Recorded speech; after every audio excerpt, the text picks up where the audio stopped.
Fala, meu povo, tudo bem? Joel Bakhtiari aqui na área de novo e bem-vindos a mais um episódio do Hora de Juice, pessoal. Sentiram saudade da semana passada para cá? Cara, hoje eu vou me sentir mais velho do que eu me sinto naturalmente. Vamos bater um papo aqui hoje com um camarada de faculdade que passou apuros aí durante a faculdade e de lá para cá, coincidentemente, se tornou CTO assim como eu. E, cara, ele tem bastante história de dinheiro aqui para contar para vocês. E também falar um pouco, né, eu acho que dessa trajetória dele, de como se tornar um CTO. Então, espero que para vocês aí que estão começando essa carreira, ou se pergunta, né, o que se faz no CTO, como eu falei, eu não sei o que faz no CTO, eu sei o que eu faço. Agora vamos ouvir também a versão do Andrei. Andrei, bem-vindo aí, cara, bem-vindo ao Hora de Juice. E, por favor, cara, se apresenta aí pra galera, quem é o Andrei, o que faz, o que come, onde vive. Show de bola, valeu, obrigado, Joel, obrigado a todos aí pela recepção, muito bom estar participando com vocês aí de mais um episódio do Hora de Juice. Cara, eu sou, como você falou, o CTO da Face Digital, também co-founder aí da Elec Software, né? Assim, como tu falou, né, CTO, o que o CTO faz, né, cara? Cada empresa tem um cenário distinto, acho, das necessidades que demandam. A gente, durante a jornada, assim, aprende desde o início, assim, a ser muito autodidata e se adaptar muito rapidamente ao cenário de mercado. Então, desde 2006 aí eu estou atuando na Face Digital, a empresa onde hoje estou como CTO, né? Bom, hoje eu atuo assim, trabalhando assim com a formação do time desde o início, assim, a parte de contratação, assim, trabalhando perfil profissional e tudo mais. Então, abertura de novas tecnologias em clientes, assim, em potencial. Então, vou trabalhando nessas frentes, abrindo cenários para a gente poder trazer mais colaboradores para dentro, né, e tudo mais. Também atuo com a parte de infraestrutura, ajudo a fazer essa parte de gestão e tudo mais. E também sou bastante hands-on, então gosto bastante de colocar a mão na massa, ajudar o time, principalmente quando são problemas mais complexos, assim, problemas de ambiente, problemas variados, assim, eu gosto bastante de atuar nessas frentes, né? Então, mais ou menos essa é a minha breve historinha aí. Legal. Cara, e me diz uma coisa, eu gosto muito de pegar bem na essência, bem no começo, porque, assim, para você entender o público da galera que escuta aqui a gente tem um programa de formação, assim, muito forte. Então, cada vez que a gente abre um programa de formação, são 5.000, 6.000 inscritos e tal. Então, tem uma galera muito que olha pra gente para como começar a carreira, pergunta muito como a gente começa isso. E, cara, eu queria entender um pouco do Andrei, né? Beleza, entendi o que você faz do CTO e tal, mas como é que foi essa jornada, cara, até chegar nisso? Como é que começou na tecnologia? Me conta um pouco pra gente. Assim, a minha paixão por tecnologia, ela começou lá acho que em 95, cara, quando o meu irmão, ele se interessou por computadores na época, que estava dando boom ali dos computadores desktop e tudo mais. Aí, na época, o meu pai tinha me dado um videogame, Super Nintendo, e aí eu costumo intitular essa história de eu fui sócio do primeiro computador, porque o meu pai chamou a gente no canto e falou, posso comprar um computador, mas alguém vai ter que negar alguma coisa, né? E ele perguntou se eu estava a fim de dar o meu videogame em troca e tudo mais. E aí eu acabei dando o Super Nintendo aí no negócio e me tornei sócio do primeiro computador. Só que assim, cara, na época, assim, eu era bem jovem, assim, só via o meu irmão trabalhando, fazendo as coisas ali no computador, não tinha internet ainda. Depois acabou vindo a questão da discada e tudo mais. E aí depois, com a questão da internet discada, eu fui para fazer curso, né? Fui fazer curso de computação e tudo mais. E aí eu fui basicamente para treinar a minha digitação, usar as ferramentas básicas ali, Microsoft Word, Excel, PowerPoint. E na época eu me lembro muito bem, assim, meu irmão já tinha começado a trabalhar num projeto. Basicamente era como se fosse uma startup que tinha iniciado aqui em Joinville, focado na área estudantil. E eu ficava fascinado vendo ele trabalhar com aquilo. Assim, na época ele já trabalhava com HTML, fazia algumas coisas assim, com algumas linguagens e tudo mais. E aí, várias vezes eu ficava do lado dele, acompanhando ele fazer. E teve uma vez que eu fiquei perguntando para ele, uma vez eu fui no escritório junto com ele lá, ver como que era o comportamento dele no trabalho. E aí ele falou, senta aí, de repente fica aí no computador, faz alguma coisa, e daí eu comecei a entrar em chats para justamente treinar a minha digitação. Sim, tinha duas coisas na época que eu lembro que era bastante acessado, assim, não sei se tu vai lembrar, que era o Charges. Lembro. E os chats do Terra lá, enfim, bastante clássico, né? Então eu entrava bastante e ficava ali, tipo, nessas duas páginas aí, treinando, conversando com a galera, treinando minha digitação. E, cara, por incrível que pareça, essa parte de chat, ela sempre me chamou muita atenção, assim, essa coisa do protocolo, de troca de mensagem e tudo mais. E aí, o meu irmão uma vez chegou e falou pra mim, cara, tu conhece o IRC? Já ouviu falar de IRC? Não sei se tu já ouviu, João. Cheguei. Com isso eu tenho a percepção que, na realidade, você é tão velho quanto eu. A única coisa é que você está mais conservado, só isso. Fora isso... É verdade. Então, cara, então a gente, eu comecei a entrar no IRC, meu irmão me orientou no começo, cara, usa esse programinha aqui, eu baixei o software chamado Mirk na época, e comecei a brincar, e, cara, é muito interessante, porque minha história com a programação nasce bem nesse ponto, porque esse software, o Mirk, ele possibilitava que você pudesse introduzir rotinas de programação para automatizar algumas coisas, tipo, quando tu apertasse um comando no teu teclado, ele mandasse uma mensagem para tal lugar. Enfim, tu conseguia automatizar algumas coisas, né? Então, a minha história começou bem e aí eu comecei a me tornar, tipo, o evangelizador do IRC, do barra MIRC no colégio. Comecei a minha história como cara que ensina, como passa o conhecimento para frente, começa bem nesse ponto. Então, no colégio, eu comecei a falar para a galera, comecei a, tipo, evangelizar, e a galera começou a acessar, e aí, de repente, a gente já tinha um canalzinho, a gente já se reunia lá com o pessoal do colégio, começava a fazer algumas, trocar mensagem do dia a dia da aula e tudo mais. E daí, de repente, eu vi que a brincadeira começou a ficar mais séria, cara, quando eu comecei a tentar ir um pouquinho mais fundo, que daí, aí, trocando uma ideia com o meu irmão mais velho, ele comentou assim, cara, tu já tentou estudar um pouco mais do protocolo? Como funciona a mensageria por trás e tudo mais? E aí, eu fui estudar, cara, o protocolo do IRC e, cara, eu gastei horas e horas lendo aquele documento criado pelo criador lá, não me lembro o nome muito bem agora, mas bastante antigo também, 1989, por aí. Mas, assim, é bem interessante como o software ele se comporta e quão rápido ele é na troca de mensagens. Então, eu não sei, não existe algo tão rápido e fascinante para mim quanto o protocolo do IRC nos dias de hoje, tá? Existem bastante protocolos hoje que envolvem segurança e tudo mais, com outras camadas, mas, assim, o IRC em si, assim, como é feita a troca de mensagem, cara, não tem para bater, assim. E aí, dali para frente, mano, é só... Aí fui descendo o nível. Então, depois que eu tinha entendido como funcionava toda essa arquitetura, como os servidores se conversavam, que daí já tinha uma modelagem um pouco diferente, que daí no IRC você tem uma camada de rede, né? Então, você tem uma rede global que tem servidores conectados nela, e aí você tem pessoas que conversam num servidor e essa conversa ela se propaga para outros servidores nessa rede. Então, toda essa parte me chamava muita atenção e aí eu fui daí estudar o software que fazia o protocolo funcionar. E aí a minha curiosidade foi cada vez ficando maior e quando eu vi eu estava no C. Nossa, só droga que tá vendo as pesadas. E aí eu baixei o software na época, se eu não me engano, acho que era o Bahamut IRCD, uma coisa assim, o nome do software. Baixei, comecei a estudar, fiz algumas customizações, rodei local. Daqui a pouco, quando eu vi, eu já estava alugando minha primeira VPS. Cara, isso em 2004, 2003, 2004, por aí. E aí começou aí. Daí, primeiro, fiz meu primeiro servidor, daí comecei a convidar meus amigos e tudo mais. Depois veio um estalo assim, tipo, cara, vou tentar criar algo relacionado com a parte de software livre, assim.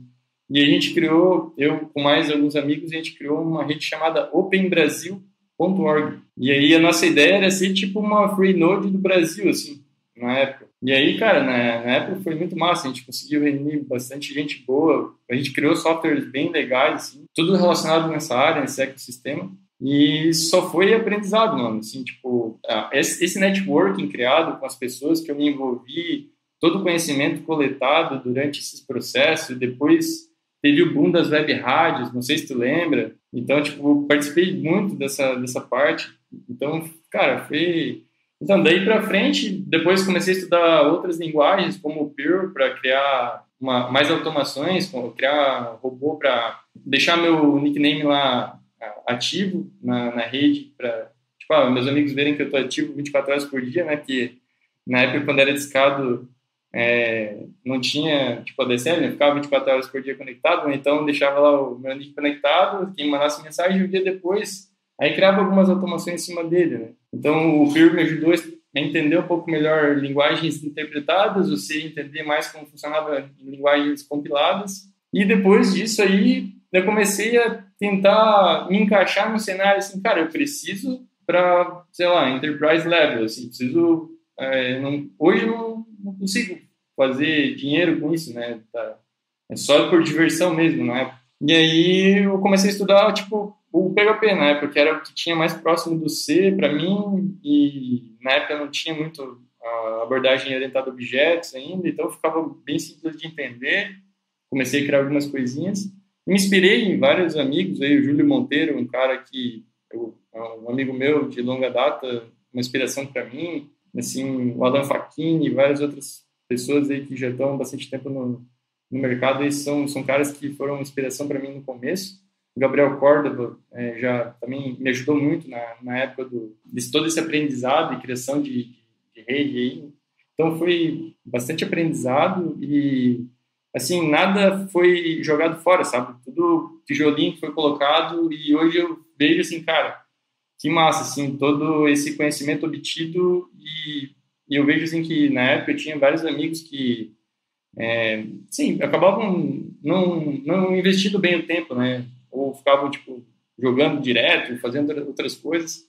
Enquanto isso, eu estava tentando entender como funcionavam as coisas, tentando fazer as coisas funcionar, sendo fuçador, colocando a mão na massa, e, cara, dali para frente é meu DNA, sabe? Tipo, tentar entender as coisas a fundo, não ser e só no que os outros estão me falando, né? Tem que ver como funciona. Então, mais ou menos nessa linha, assim. Legal, cara, legal. É bom saber que você também já usou drogas, mas conseguiu sair dessa vida. Eu acho que é muito isso que eu falo aqui para o pessoal a respeito de ser um programador, né?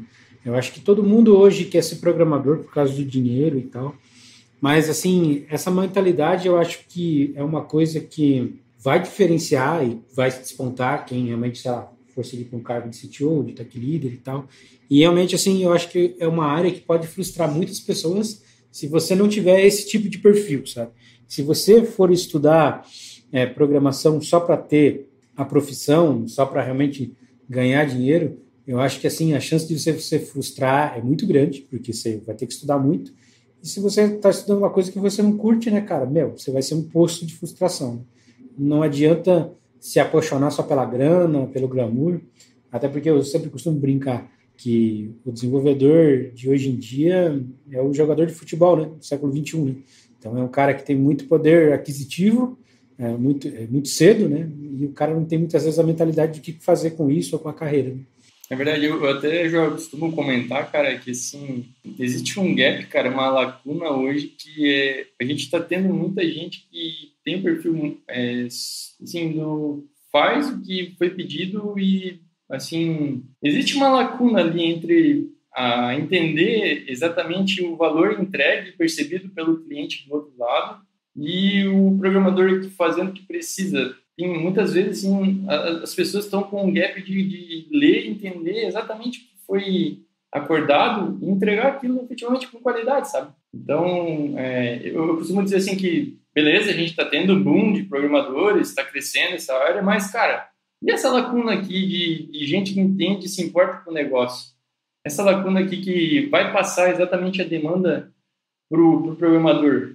Porque nessa lacuna ninguém quer ficar, cara. Nessa lacuna é difícil encontrar alguém que tenha um perfil de analista bom, que caia e tenha visão de arquitetura de software, uma visão apurada disso, sabe? Eu acho que tem vários papéis hoje que tem lacunas, que a gente não consegue encontrar pessoas, né? É igual a gente está falando, por exemplo, eu sempre cito aqui, porque é um termo que o cara que está começando vai achar que já sabe, e o cara que é sênior também já vai saber. Microserviços. cara, se você diz que sabe microserviços, por exemplo, e você acha que você vai aprender microserviços programando com, sei lá, Spring Boot, para mim você está equivocado. Por exemplo, se você acha que sabe microserviços e nunca viu escutar, por exemplo, sobre a lei de Conway, cara, você não sabe o que é microserviço. Se você não sabe sobre como é que funciona esse modelo de carga cognitiva entre os desenvolvedores, você não sabe exatamente o que é microserviço. Então, tem um gap aqui em muita coisa. Né? Tem um gap também no negócio. Né? Eu tenho um livro que eu leio, que eu li recentemente, o Design It. E, cara, eu já citei isso em vários episódios daqui e vou continuar repetindo, porque eu acho que é uma mensagem assim que a gente não pode dizer uma vez. A gente tem que ficar batendo nessa tecla, senão a gente não prega essa mensagem na cabeça das pessoas. Né? Mas o arquiteto, ele hoje em dia não é só mais o cara de tecnologia. Ele é o cara que é responsável por pessoas, tecnologia e negócio. E, cara, é algo que, assim, se você acha que isso está errado, cara, a literatura converge cada vez mais para isso. Então, fica aí a dica. Para quem está pensando nessa área, eu acho que vale a pena escutar aí dois velhos, um mais velho que o outro aqui, mas que já está nessa área e sabe um pouquinho aí de como as coisas aí funcionam.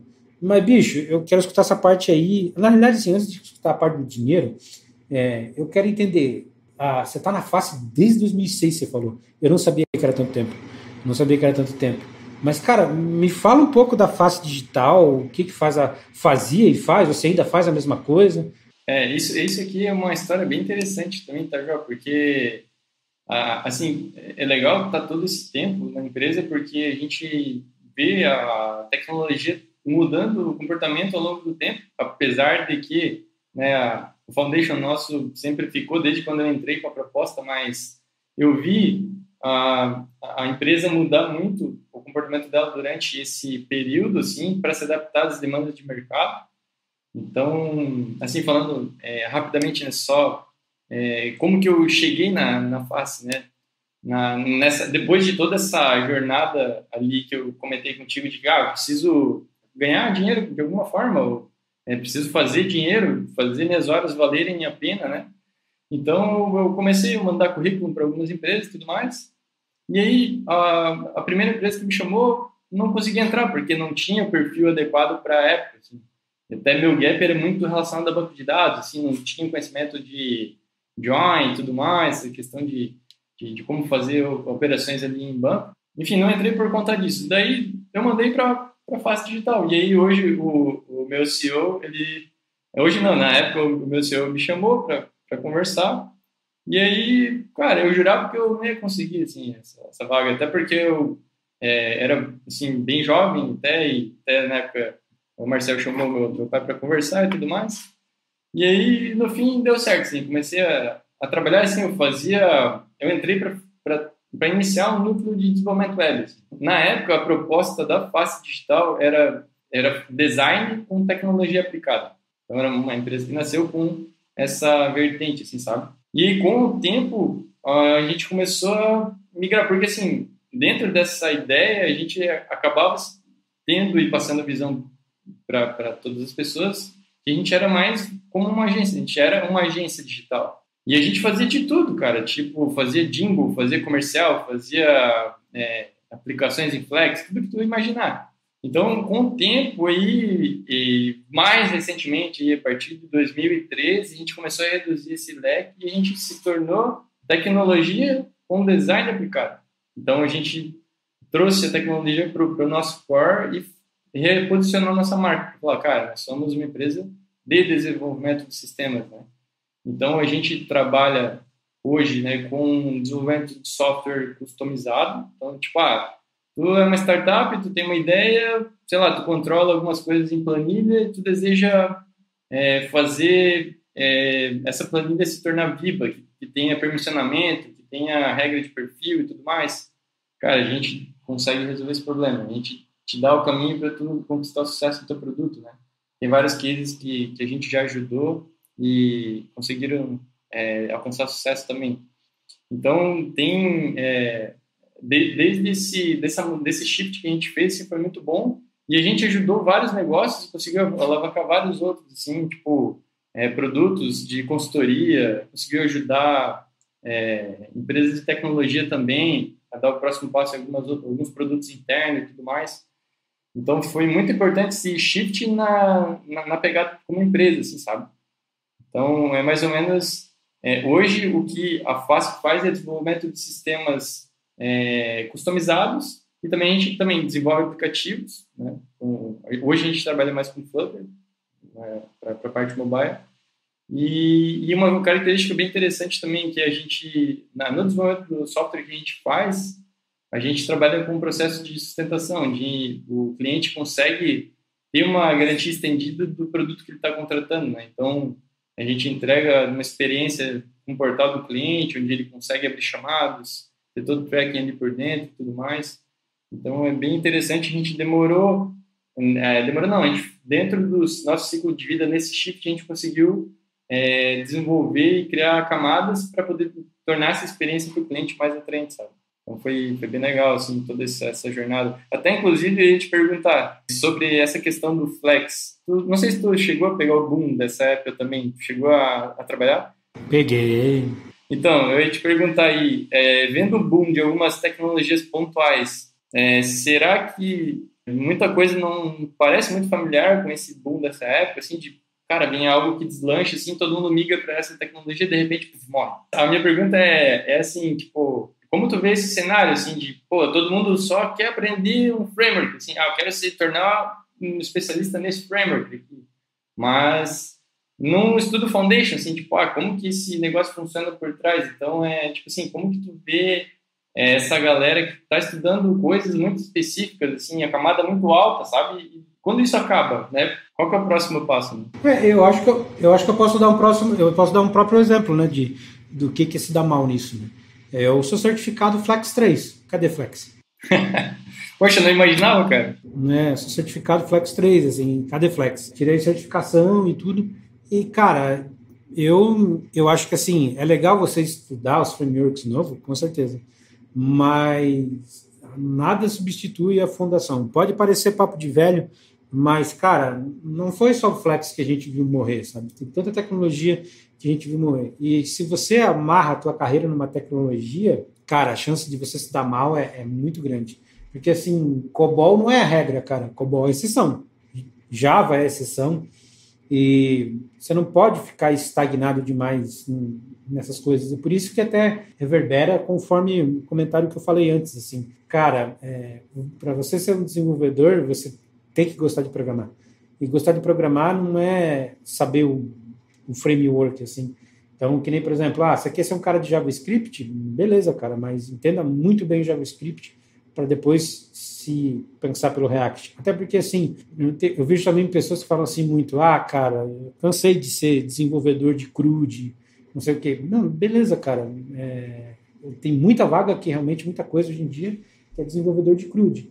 Mas se você quer ser muito mais além do que o desenvolvedor do CRUD, você tem que olhar para debaixo dos panos, você tem que olhar muito como é que funciona as camadas, sabe? Principalmente essa parte de comunicação, de realmente protocolos, de entender o que é a diferença, por que é tão importante e por que a gente lutou tanto para migrar do HTTP para HTTP2 e por que agora se fala tanto do HTTP3, por que a gente antes falava de SSL e a gente migrou agora para ter certificados TLS e outros tipos de certificado, por que existiu essa evolução?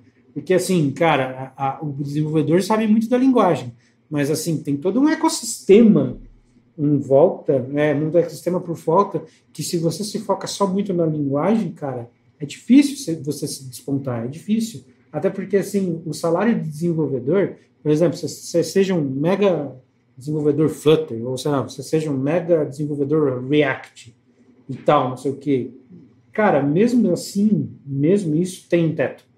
Teto de salário mesmo, cara, sabe? Um teto de onde você pode chegar, um teto de oportunidades e tal. Então, para você passar sobre isso, a diversidade é muito importante, porque a gente pode acelerar muito a carreira de um desenvolvedor, sabe? Acelerar muito hoje em dia a carreira de um desenvolvedor, onde as empresas deixaram de olhar para tempo, para definir senioridade só por conhecimento. E assim, Não é que isso seja um erro, a gente faz o que é o mercado é necessário, não é nenhuma questão de certo e errado, a gente faz o que a gente precisa para manter a empresa em pé, para manter as coisas funcionando e tal, então não é uma coisa errada, mas assim, cara, uma hora esse boom de desenvolvedor vai acabar. E se você tiver esse foco de realmente contar só com o boom, só com a escassez de profissionais, para você não se especializar, a hora que isso dá uma esfriada, você vai ser o primeiro a sentir. Não só isso, cara, se você não tivesse preocupação consigo mesmo de construir essas coisas, de ter conhecimento em tecnologias variadas, de realmente conhecer como as coisas funcionam debaixo do pano, a tua carreira vai estagnar muito rápido também. Assim como você vai subir muito rápido, você vai estagnar muito rápido. Porque você, para ir para um CTO, para você ir para um arquiteto, para um tech leader, um team leader, por exemplo, vamos pegar o tech leader, por exemplo, o team leader, como preferir, cada lugar chama de um jeito.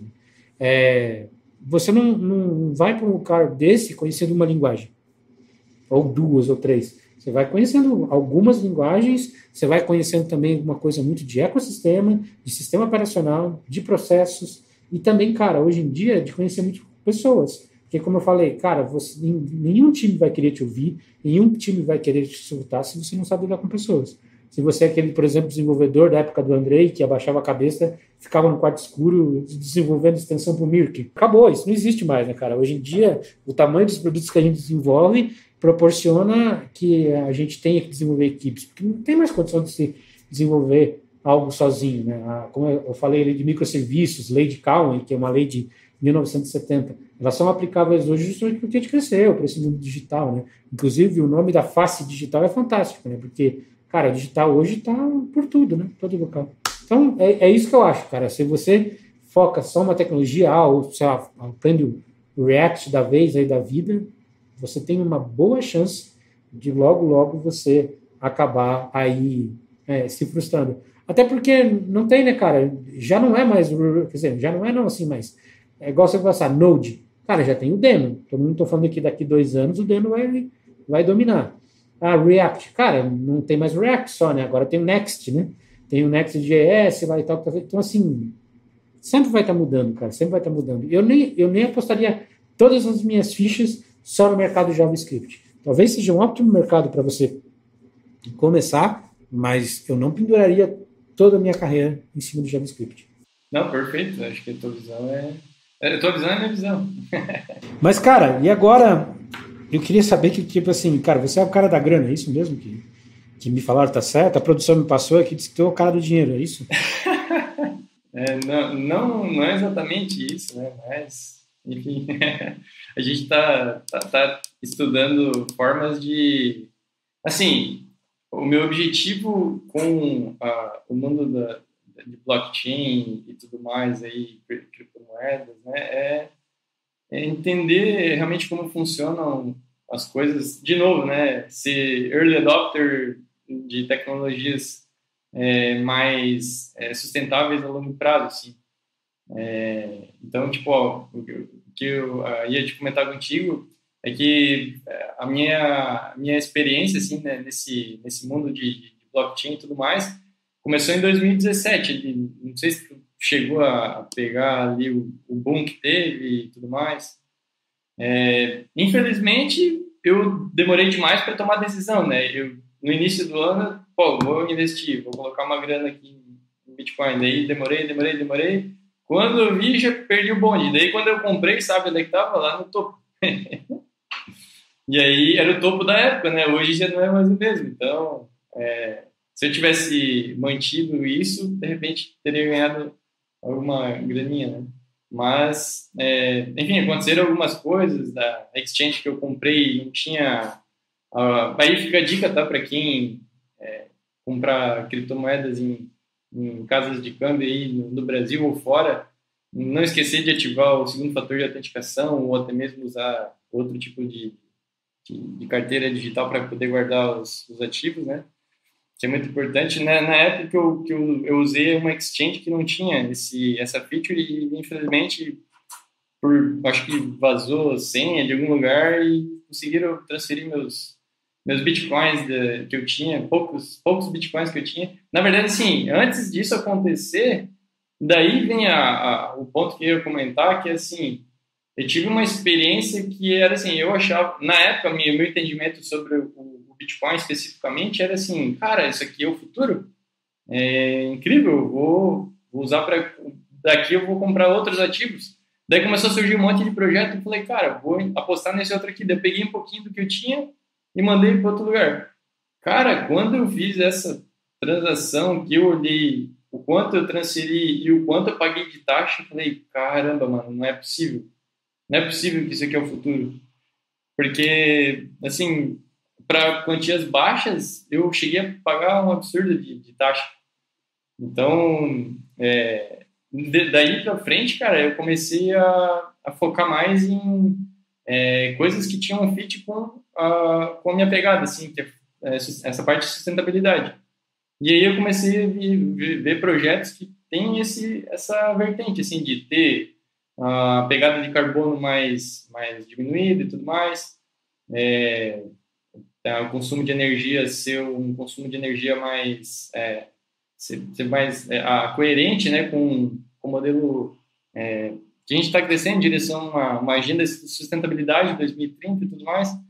Enfim, mais ou menos nessa linha, assim, toda essa experiência que eu tive. Então, eu comecei, depois dessa experiência que eu tive, eu comecei a mirar em tecnologias que a gente chama de altcoins, né, no mundo de criptomoedas aí.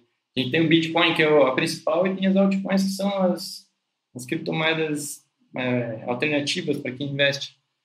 E aí, daí para frente, eu comecei a explorar bastante, assim. Então, tem várias tecnologias que são, digamos, mais eco-friendly, assim, estão mais alinhadas com essa pegada, sabe?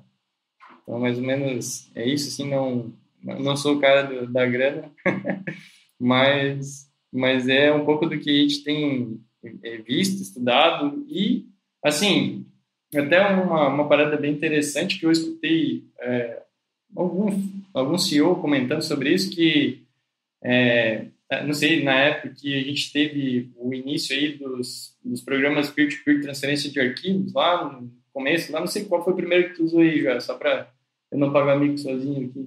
Nossa, cara, passei por tantos, que BitTorrent, o Torrent... LimeWare, Casar... Napster para música e tal.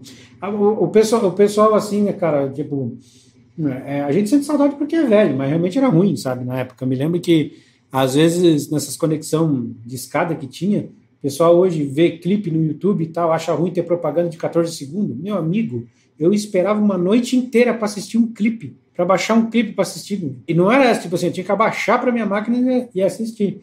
E assim, a dor de deletar um arquivinho desse de 45 MB, que era o que demorava baixar na noite inteira, cara, era de doer o coração, porque daí, tipo assim, se você tivesse vontade de assistir o clipe de volta, por exemplo, você tinha duas opções. Ou você esperava aparecer na MTV, ou você deixava baixando a noite inteira de volta. Bem isso, então, o que eu estava comentando só é assim, que o boom desses softwares peer-to-peer na época fez uma disrupção, assim, no como a gente tinha essa experiência de compartilhamento de arquivos.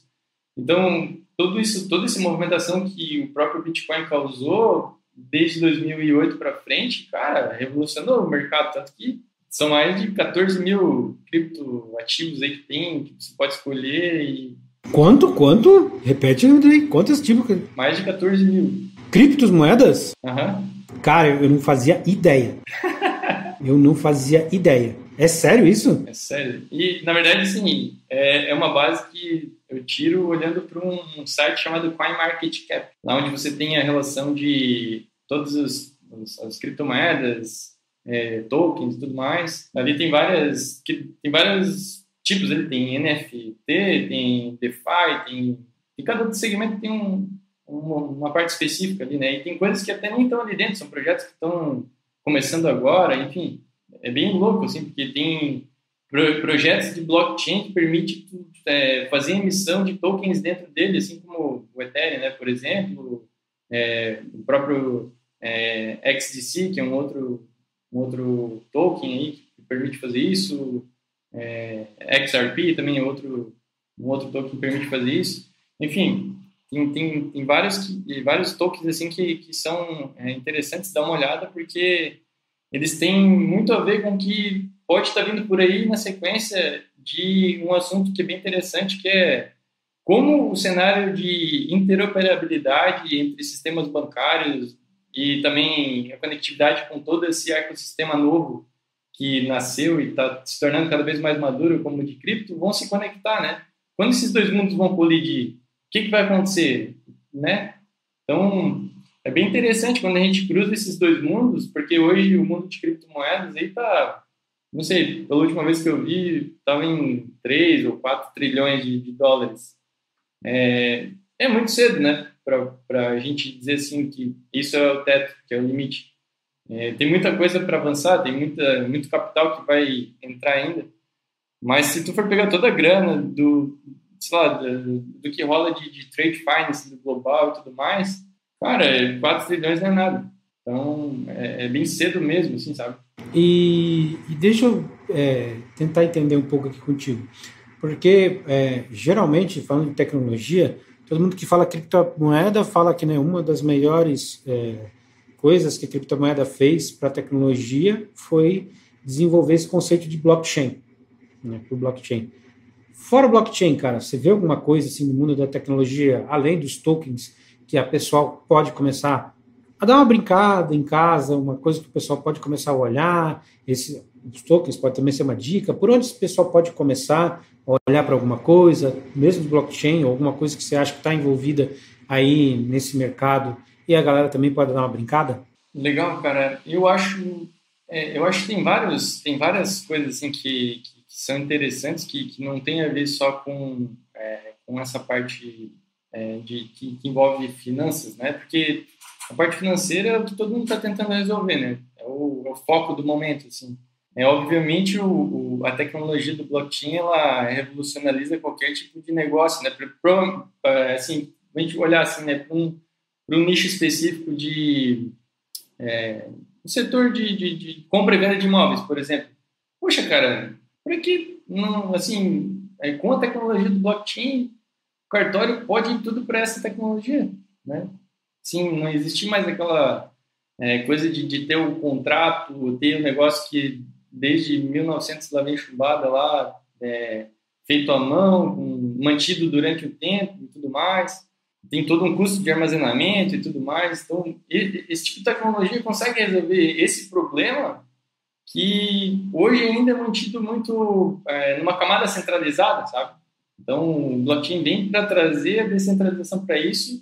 E aí, claro que dependendo da organização que faz a adoção disso, teria que criar camadas de poder tentar controlar isso de alguma forma, né? Não dá também para deixar totalmente aberto, tem que ter alguma forma de ter algo público e algo privado, assim, para ter a mescla dos dois mundos, né? Então, esse cenário é um que eu acho um negócio interessante. Tem uma tecnologia que eu estava dando uma olhada, que é um banco de dados que ele é focado no conceito de blockchain. Deixa eu dar uma olhada aqui. BigChainDB.com. Não sei se você já ouviu falar. BigChainDB, não conhecia. Assim, é tipo um MongoDB, só que ele usa os conceitos de blockchain para poder fazer toda a parte de armazenamento e descentralização, sabe? Então, tu tem um banco que ele é descentralizado, tipo, roda na nuvem em algum lugar, tu não tem controle sobre isso, é tudo encadeado e tá tudo certo. Então, tipo, se tu criar uma aplicação usando esse conceito, cara, tu consegue ter bastante escala, né? Imagina, tu ter isso numa rede descentralizada, assim, pode cair um computador que vai estar outro disponível lá. Eu vou te falar que, tipo assim, o conceito é muito interessante para mim, do que eu posso ganhar com isso, mas não saber aonde é que tá, quem tá gerenciando isso, me dá um certo friozinho na barriga também. Dependendo do tipo de aplicação que você faz, aí entra o que eu te comentei ali porque assim, tem a questão do blockchain híbrido, né? Onde esse tipo de blockchain, ele é focado para empresas e, né, governos, no caso, que não podem deixar tudo totalmente livre, assim, e aberto para todo mundo ver. Porque precisa ter uma camada de permissionamento, né? Precisa ter algo que é difícil deixar tudo exposto, né? Então, tipo, não tem como criar algo, por exemplo, para, sei lá, por parte de finanças mesmo e deixar tudo exposto, assim, para todo mundo ver, entendeu? Não sei, acho complicado quando a gente sai desse modelo, por isso que eu acho que o caminho é um caminho híbrido, assim, a gente vai ter essa interoperabilidade entre esse novo mundo de DeFi, NFT, próprias moedas mesmo e tudo mais, com o dinheiro normal, que vai ter que continuar existindo porque tem o processo de adaptação e tudo mais, utilidade, enfim. Mas o que tu comentou assim de dar uma brincada e tudo mais, é um projeto interessante para entender, dar uma estudada melhor, entender como funciona o próprio encadeamento de informações e tudo mais. Assim, lógico que entender o tipo de aplicação que você está construindo e o público que vai envolver, consegue trabalhar ali, mas eu acredito que tem vários benefícios que você consegue tirar proveito, sabe? Então, não cheguei a fazer nada em cima dele ainda, mas é um grande desejo meu, assim, já tive vários insights, assim, mas não consegui ainda separar um tempo específico para criar algo em cima disso, sabe? Entendi. Legal, cara, legal. Eu confesso que eu não tenho acompanhado muito de perto essas questões, mas, cara, é incrível. Eu acho que é uma temática ainda muito rica a ser explorada, porque passa um dia ou outro, de vez em quando estoura alguma coisa sobre criptomoeda, uma coisa nova, alguma nova empresa, alguma nova moeda. E até agora estou me recuperando dessa informação aí de 13 aí 1.000 tipos de moedas diferentes. Caramba. Fantástico. Até eu ia comentar contigo que essa minha pegada de estudar tecnologias que são mais rápidas, mais eficientes e tudo mais ali, ela tem muito a ver com essa problemática, porque assim, ó, em 2016, um pouquinho antes ali, eu tive uma experiência com transações internacionais, que eu recebi uma grana do YouTube, que eu fiz um vídeo lá e tudo mais, daí deu $100 e eu consegui retirar o dinheiro. Só que daí o YouTube pedia para mim o meu código Swift lá, né, para eu poder receber o dinheiro do meu lado aqui, em dólares. Aí beleza, falei com o meu banco e tudo mais, daí o banco me passou um código, daí mandei para o YouTube, daí o YouTube processou essa informação e disse que ia demorar X tempo lá para eu receber. Cara, assim, eu levei sorte que do dia que eles colocaram para transacionar os $100 e o dia que chegou na minha conta, o dólar aumentou, no caso contra o real, né? Eu tive a sorte de resgatar e cair na minha conta e com ele valendo mais. Mas, cara, imagina se cai valendo menos, assim, tipo, sei lá, dropa alguns centavos ali. Eu vou perder aquilo que eu iria receber, no caso, que eu estava contando com um valor, agora já não é aquele valor, é menos. E dependendo do volume, né, cara, qualquer centavo é uma baixa diferença, né? É verdade. Daí tem várias coisas envolvendo todo o cascateamento de custos, né, que daí os bancos vão repassando o custo de transação para o outro e tudo mais, até chegar no destino final, vai uma mordidinha de cada lado e no final, na verdade, sim, quem paga esse valor da transação é quem mandou, né, nesse cenário ali. Eu acredito, né, mas não me lembro agora exatamente, mas eu acredito que sim, porque eu lembro que eu recebi esse $100 ali, foi um multiplicador por, acho que foi 3 ou 4 na época, eu não me lembro muito bem. Mas foi assim, demorou em torno de, eu não sei se foi 7 ou 14 dias. Foi nessa faixa de tempo que eu demorei para receber o dinheiro. Então, com aquilo ali eu falei, cara, fiquei ligado nessa transação, Swift, né? Então, Swift, para quem não conhece, é esse processo. Essa acho que uma entidade aí que os bancos criaram global, que a sede é na Suíça. Acho que é Suíça, se não me engano. Agora não me lembro muito bem, mas é mais ou menos isso. E aí tem o regulamento em cima disso, e aí você transfere e eles fazem toda essa gestão do dinheiro para você. Então, eu ia até te perguntar, João, tu já teve essa experiência de ter a transacionar grana de fora para dentro, assim, para precisar receber porque tu realizou algum trabalho, alguma coisa, enfim, conta aí pra gente. Já. Eu já recebi algumas coisas também do YouTube, pelo Google e tal, bastante tempo, mas também já recebi uns trabalhos de freela lá. Cara, bem resumidamente, é mega burocrático. A mordida é uma mordida doída, assim, que realmente pesa bastante, e não é uma coisa que cai na tua mão muito rápido. Dinheiro de coisas como, tipo, o YouTube, por exemplo, eu acho que até mais são mais rápidas. Demoram, mas não tem tanta burocracia envolvida, dependendo do banco que você trabalha, por exemplo.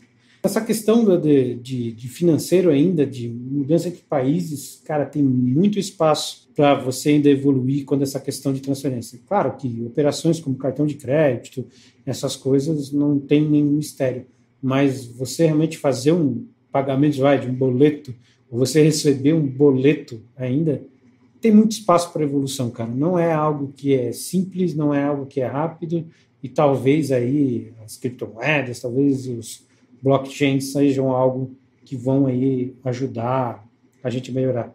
Eu acho que ainda tem muita preocupação com a questão da segurança, não porque a tecnologia em si seja insegura, mas o que eu acho?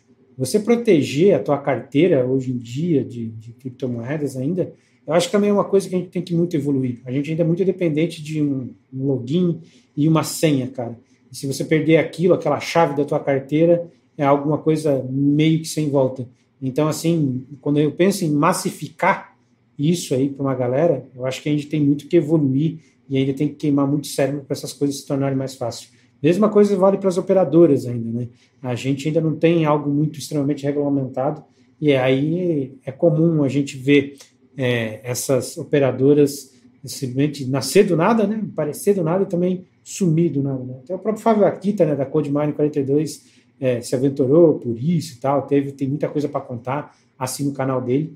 Então é um assunto bem vasto ainda, cara. Apesar de a gente já ter uns anos ainda de estrada, eu sinto que ainda tem muita coisa ainda para amadurecer. Então, para quem é entusiasta, para quem gosta de tecnologia, eu acho que é algo bem legal aí e pode gerar alguns insights aí para muita gente. A gente está assim bem acho que num ponto bem ímpar, eu acho, agora assim, no momento que a gente está, né?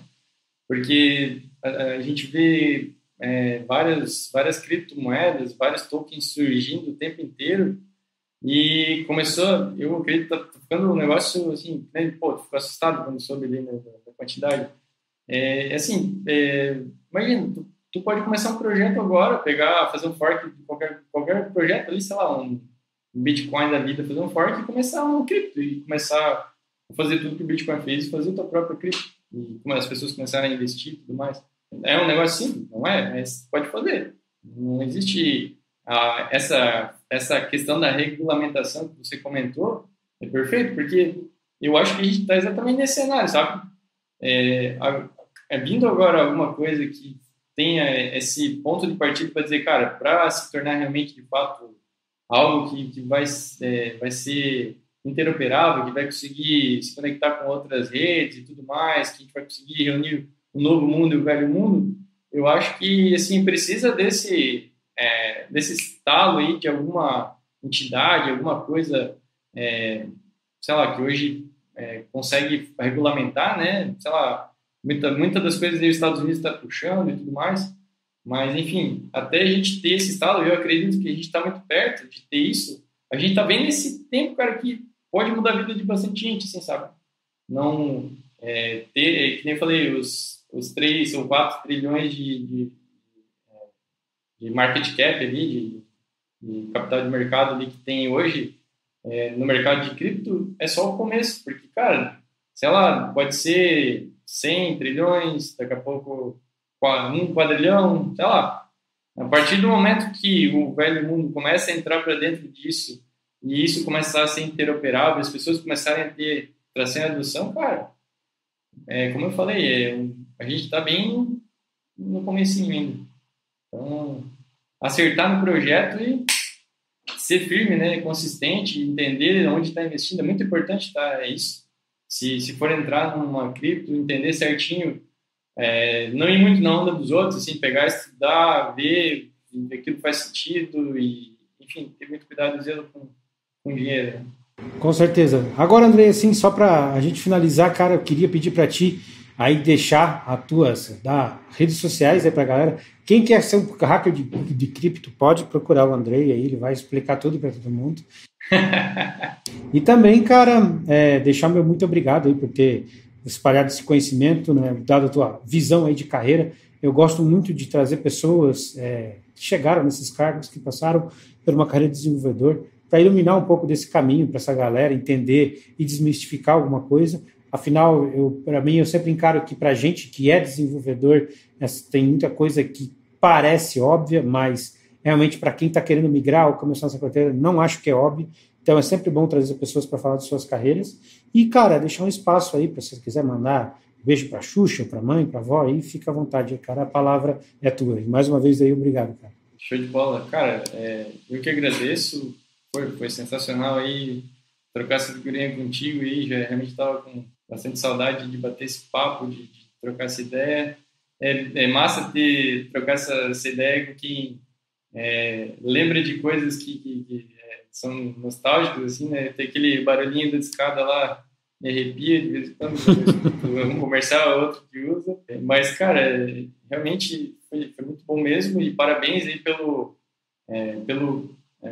programa que vocês fazem, por tudo que vocês estão conduzindo. Essa questão da formação é uma parada muito importante, e eu boto fé aí que a galera que está chegando vai voar aí com vocês. E eu quero agradecer aqui, primeiramente, a Face Digital aí, que me proporcionou todos esses anos aí de longa vida. Também um pouquinho da Eleve CRM, que a gente falou um pouco, que é o nosso produto que a gente criou, e também falar aí que a gente participou da questão da aceleração aí pelo Sebrae, né? A gente participou do programa do Startup SC. Então queria também deixar o meu muito obrigado aí para o Alexandre, né, para a Rose lá do Sebrae, que atenderam a gente sempre muito bem aí durante esse tempo aí que a gente teve com eles aí, né, nessa jornada. Foi uma pós-graduação para a gente aí, aprendeu muito, assim, vários conteúdos, vários insights que a gente tirou, e saindo de lá muito melhor do que a gente entrou, assim. E também os mentores, né, que ajudaram a gente em todos os aspectos lá. Enfim, como eu falei, é um programa sensacional, assim, cara. E aí, deixar aqui o meu Instagram, né, quem quiser me seguir lá é Andrei Rossetti, Andrei com I e Rossetti com um T só e com I no final também. LinkedIn também é o meu nome lá, só procurar, vai aparecer lá como Andrei Rossetti, lá, CTO da Face Digital. Enfim, não tenho mais site. Antigamente eu colocava umas postagens lá, mas hoje tem tanta forma de vincular conteúdo que a gente pode usar o que já tem, né, assim, sem precisar gastar recursos próprios, né? Maravilha, maravilha. E é isso aí, cara. Muito obrigado. Valeu, cara. E para você que ficou com a gente aqui até o final desse suco de laranja, pessoal, muito obrigado aí pela paciência. Não esquece de curtir a gente lá nas nossas mídias sociais, no Hora de Juice FC, seja no Instagram, seja no LinkedIn, seja no Facebook, seja no YouTube ou no Spotify. Enfim, você vai encontrar a gente por todo canto. Se você acha que isso aqui vai agregar para a carreira de alguém, se você acha que alguém está precisando ouvir um pouco dessas carreiras, de como começou, para quem está querendo ver migrar, por favor, compartilha esse conteúdo. E fique ligado, pessoal, estamos entrando em dezembro, provavelmente em janeiro, a gente vai ter uma nova edição do nosso programa aí de formação. Então é isso, gente. Até semana que vem.